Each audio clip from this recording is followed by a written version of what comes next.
South Africa has lots and lots of malls. When I was living in Cameroon in 2019, there was not even one mall in the entire country. Right now, the first time in my life that I saw a mall was in Cape Town, South Africa. You guys don't know how blessed you are. Imagine buying your tomatoes in an air-conditioned room. Hey! Now let's talk about your transportation. Your roads are beautiful. Cape Town, your roads are gorgeous. No potholes. To get up in the morning and actually take coffee in a mug and put in your car and drive to work, or take the bus to school, or whatever it is, however you're going, wherever you are. I cannot tell you how much of a blessing that is. Guys, treasure that, because in Cameroon, Douala, Bamenda, wherever you find yourself, know that that coffee will not make it to the destination.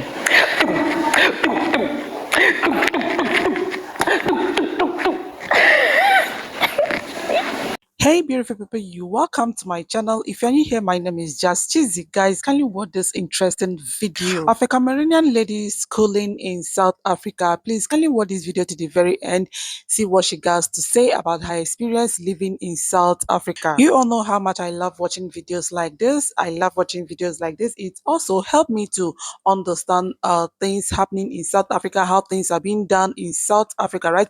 Since we all haven't been, like for me, I haven't been to South Africa before, so videos like this helps me to know what is going on in South Africa and how life is in South Africa. I enjoy watching videos like this. I don't really need to travel to South Africa before I know how beautiful the people are, how the food is, and how things are being done in South Africa, right? So videos like this helps me to understand what's up, what is going on over there. And I also enjoy it more when people travel to South Africa and they share their positive experiences about the people of South Africa. It makes me to understand that the only people that speak negatively about South Africans are those that haven't been to South Africa, because the people that I know that are genuinely and living in South Africa with their documents intact, they always speak positively about South Africa. They do not speak negatively about the people of South Africa. They share their experiences, their beautiful experiences, right?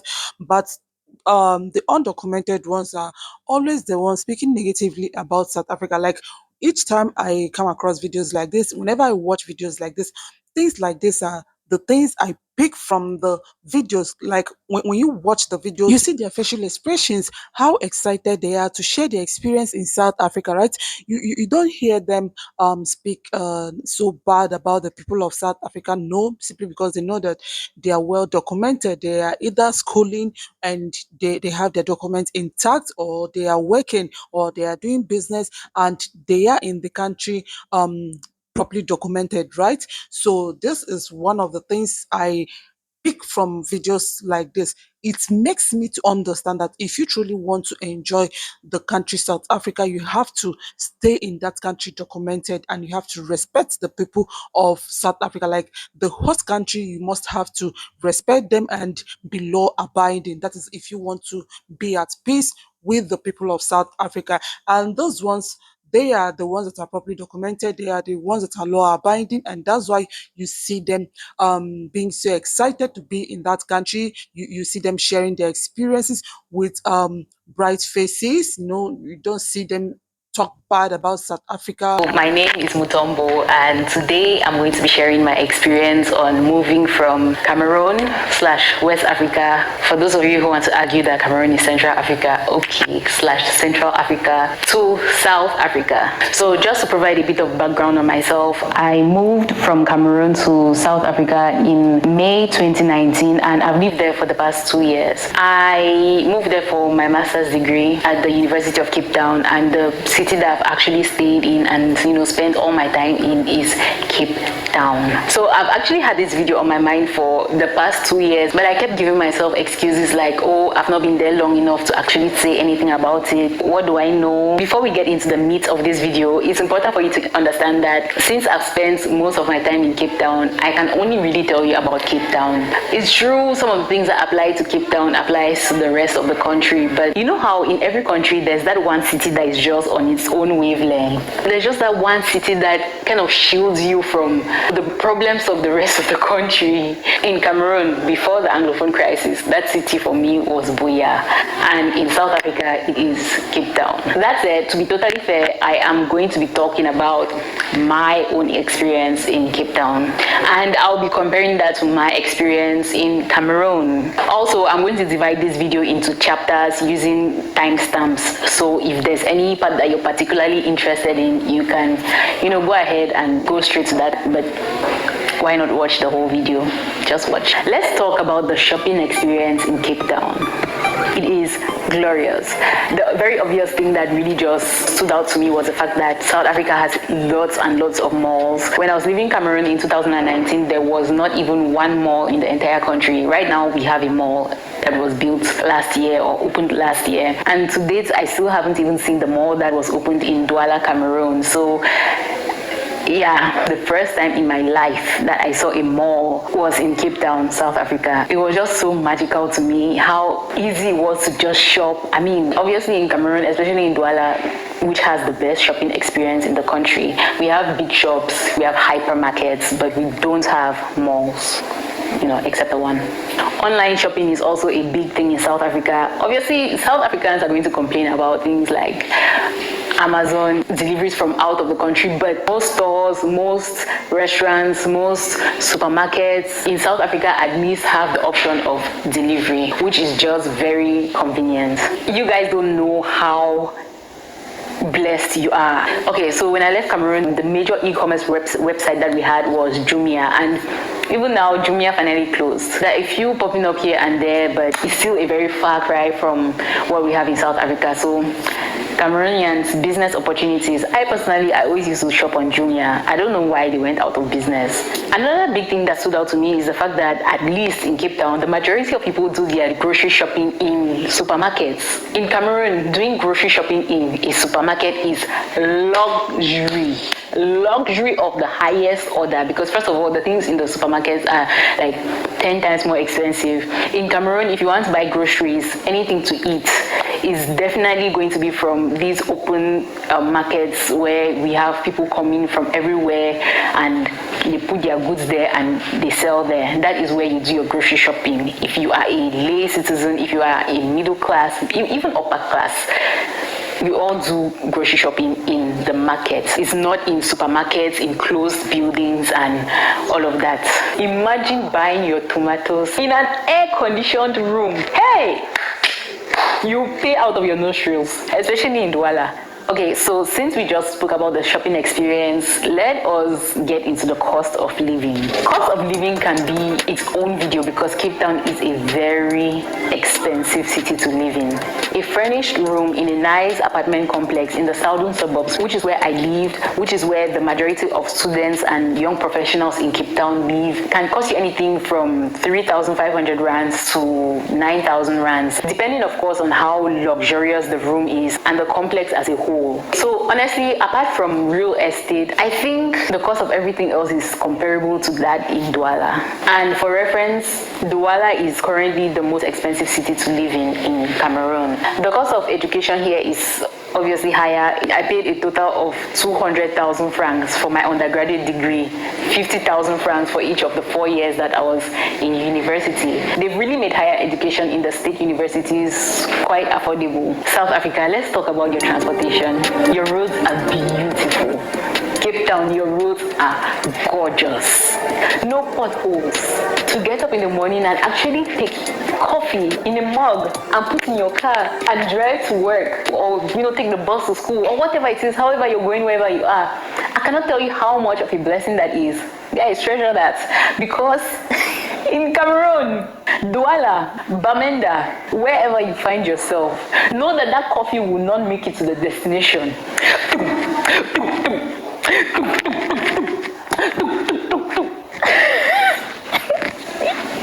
Where are you carrying liquid in an open mug to? Where do you think you are? Where do you think you are? Please put that thing in a bottle, my friend. Put that thing in a container that can be sealed and sealed tight if you want it to reach the destination, because, like I said, anyway, there are some neighborhoods in Douala that actually have good roads, the roads have been bad and whatnot. But I can't really consider those neighborhoods because those are the posh neighborhoods. Yaoundé is at least much better because it's the capital of the entire country. And I think maybe because of certain factors that I don't want to mention here on camera and make myself a target, it has better roads. It's still nothing compared to Cape Town, and Cape Town is not even the capital. In South Africa, what they have as the taxis where everybody shares a ride is more like mini buses. They are much larger, and then the taxis that are the 5 seats option, those ones are referred to as metered taxis because they literally put a meter there, and then how much you pay is based on how far you go, and then you don't share the taxi with anybody. In Cameroon, if you don't want to share your taxi with anybody, you have to pay for all the seats. Another thing, obviously, that is popular in South Africa is ride shares, Uber, Bolt. I really loved it. The convenience of having somebody to even come and pick you up at your doorstep. Cameroonians have actually launched so many ride-sharing apps. I actually have to give them props. But the problem with ride-sharing apps in Cameroon is that location call. It's not easy to describe your location since we don't actually have addresses. I mean, the government claims that we have addresses, but nobody knows the address. Like, I can't tell you where I lived in Douala. All I knew was to tell people, prenez la route à gauche. Dès que vous arrivez au pressing, prenez la route à droite. Vous voyez le bâtiment qui est how do they say tiles in French? Tiles. Carreau, carreau. Dès que vous voyez le bâtiment qui est en carreau blanc, regardez en face. S'il y a un bâtiment en carreau noir, vous vous arrêtez là-bas. It's just... Which is why I am a dedicated Google Guide contributor. Hey, shout out to Lorraine Shu. She has contributed so much to the map in Douala, Cameroon. So thank you, Lorraine. And also, speaking of Lorraine, I'm going to leave her YouTube channel in the description box. So check that out when you're done here. Even when shops are giving you the addresses, they'll tell you, oh, my address is opposite this bank. That's just a challenge that we've had, but I believe that we are going to overcome it. Cape Town also has buses moving within the city. I love going on the bus, especially the My City bus. Buses are actually the most affordable way to go around town. Everything else is smidge expensive. I hear that Johannesburg doesn't really have this bus service that Cape Town has. So like I said, Cape Town is just its own cocoon. Like, they've just made everything nice and soft for everybody there. Something that I noticed is really popular in Cape Town is, people using skateboards and bicycles to go around town. In Cameroon, in terms of public transport, we have taxis, which are the 5-seat cars, even though taxi drivers have turned it into 6-seater cars. We have bikes. Nigerians call it Okada. I think even in Cameroon we use the word Okada, but the word that is originally Cameroonian is bensikin. The way you hunch over a bike, bend your skin on it, so it's bensikin. But then the way you pronounce it is like you have to put in your indigenous accent, bensikin. And then for interurban transport, we have buses. Oh my gosh, I almost forgot to mention this one thing. South Africa drives on the left side of the road. I cannot tell you how many times I have stopped in a panic as I cross the road because I keep, looking on the wrong side of the road. I'm literally looking on this side knowing that there are no cars coming. I'm fine, I'm safe. Meanwhile, a car is seriously coming from this side. Like, that part actually took me at least a year to adjust to. You cannot talk about life in South Africa without mentioning the stark difference between the rich and the poor. The gap is... And obviously, the issue of South Africa has a lot to do with this gap that you see. Within just 5 or 10 minutes of walking through the city, you will see at least 10 to 15 people sleeping on the streets. And within those same 10 minutes of walking through the city center, you will see Range Rovers, Mercedes, Porsches passing through those same streets. I keep raving about the beauty of Cape Town, the beauty of South Africa and everything, but you cannot experience the city without your heart breaking. Cape Town has been mapped out and gentrified in such a way that it's literally like, okay, these are the poverty zones, these are the posh zones. Every city has poorer areas, every city has, wealthier areas, but at least you see some mix.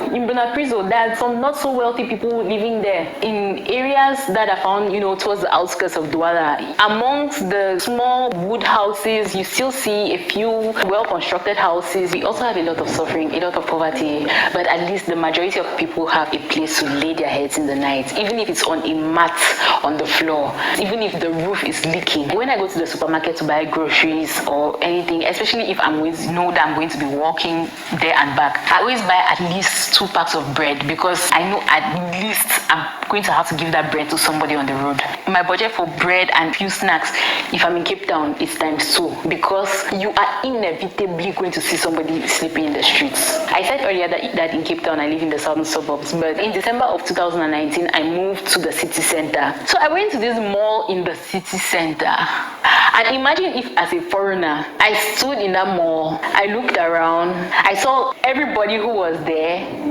and I thought to myself, so this is the black people mall.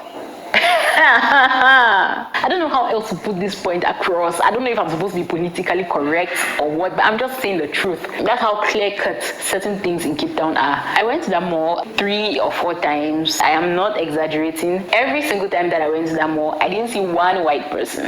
And I'm not even one to make things about race. I didn't grow up in a country that had many races. So race is not even something that automatically just jumps to mind first for me, when something happens. But living in the city center opened my eyes to so many things. That much I would tell you. Let's talk about safety and security. Contrary to what everybody says, Cape Town feels very safe to me.